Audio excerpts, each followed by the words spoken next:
jumping into Doctor This is season 12, episode 8. Ooh, I like that. We have 2 more episodes to go, and then we're wrapping up season 12.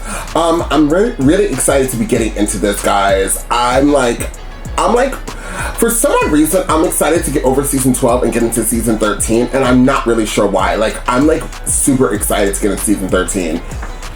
I don't know why. But we're very close to catching up and being current to Doctor Who. And in a few months, the new season, right? It's a new season? Or is it like the special? You guys tell me every single reaction. And every single reaction, I always ask the same things. So, sorry. But we're very close to being caught up, and at least I'll be caught up and see the 60th anniversary that should be happening in the fall. November, I believe. So I'm ready to jump right into this. If you would like to see this in a full reaction, you guys can on the 2nd and 3rd tier here on this platform that will always help copyright Mosh, as well as my other platform, Patreon. So guys, once again, if you'd like to see this in a full reaction, please join one of those platforms today. The begging portion, like and share this video. Don't forget to comment down below. I love to read you guys' comments, so keep commenting. Now, without further ado, let's jump into Doctor Who and find out exactly what the Doctor has got to give. Cannot bear it. The very world itself seems sick. Very sick. Dank and frigid. What does that remind me of, I wonder? Oh. Lord Byron or Dr. Polidori would read to us. Lord Byron, I know that person. Making thrilling horror. To curdle the blood and quicken the beatings of the heart. What's wrong with her? Tales of the dead. Midnight, we took a torch to the chapel. Hildegard's leaden coffin loomed before us. What? He opened the coffin with a stifled cry of dread. We saw. What if it is she? Hildegard, the death bride. Who was brave enough to come and see? I'll wager it's Shelley, amusing himself with a trick. Nothing. Viable prospect. Perhaps she's right. His eye does seem to wander. Shelley began having visions, apparition of a figure floating above the lake. You said he was indisposed. What did you mean? The idea of some torrid assignation in town. Shelley often retires to our chalet to write. We should probably pop down and have a chat. You're like ninjas, you lot. There's never any food. Cheers. You're a belter. You'll be no trouble now, though. Dead to the world. Suspended over the water like a death god rising from Hades. Asking more questions when we get to the chalet. Did we just go down to the top? Just the hands. Why only parts? However, my collection's not demonic. Correct. I'll probably come back for this, though. Not because it really suits me or anything. Get out of this house. And nobody can get out. How many times now? 7? Mrs. Doctor said the house was evil. There's all...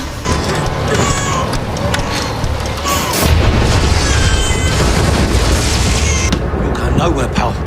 You're staying right there. I'm on guard. Can you hear me?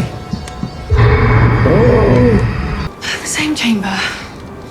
Over and over. Can you hear me? Do you have William? He just cried himself out and fell asleep. Polly! Something's seriously wrong with this gaff. Is anyone else trapped? I think I'm seeing dead people. Perfect. We're the same! Stuck on the stairs! Please! How do we move upwards? Normal service will resume shortly. And ghosts don't exist. You two just need a spray tan and a kip, eh? Well, they've gone now. And so's Polidori. I lost him. You had one job. He just turned sort of zombie and went into one. What do you speak of? What is a zombie?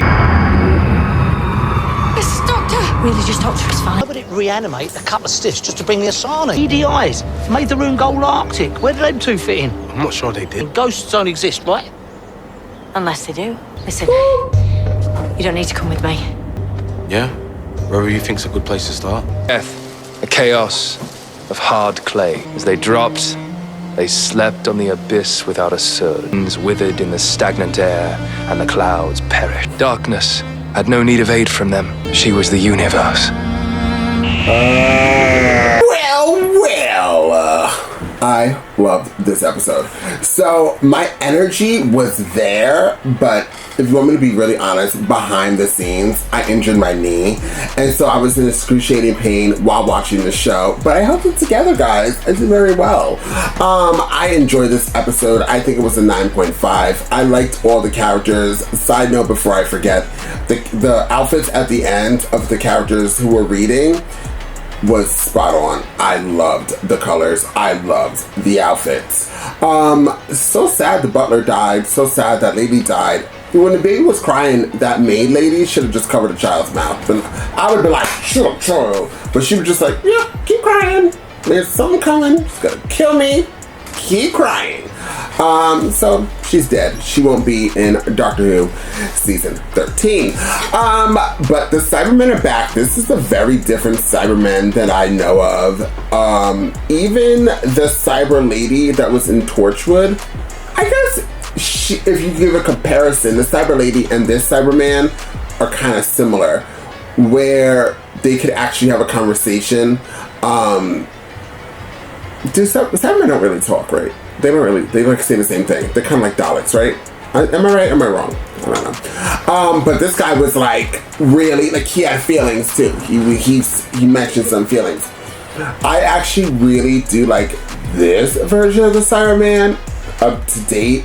Like he actually is much scarier than the other Cybermen. The other Cybermen, I looked at them as just pure villains. This Cyberman was like super scary. Like he was super scary. He seemed very powerful. He seemed like he was not the one to play with. He was going to give you what you wanted. He was going to blow you up if he could. He was going to take a baby if he needed to. He was going to suck the soul out of your life. That sounded weird.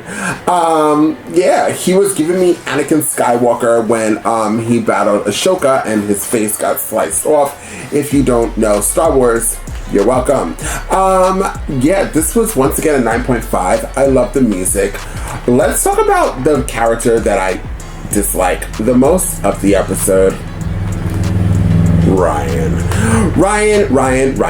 WTF. You are such an attractive man, but you just don't know what to say. I feel like the writers tried to give him a few funny lines, which it worked for the most part. And then he said that one line that made me go, what? Like, oh, sacrifice him for everybody else? What were you saying? You've been literally with the Doctor for 2 seasons now, right? And you still are all about sacrificing.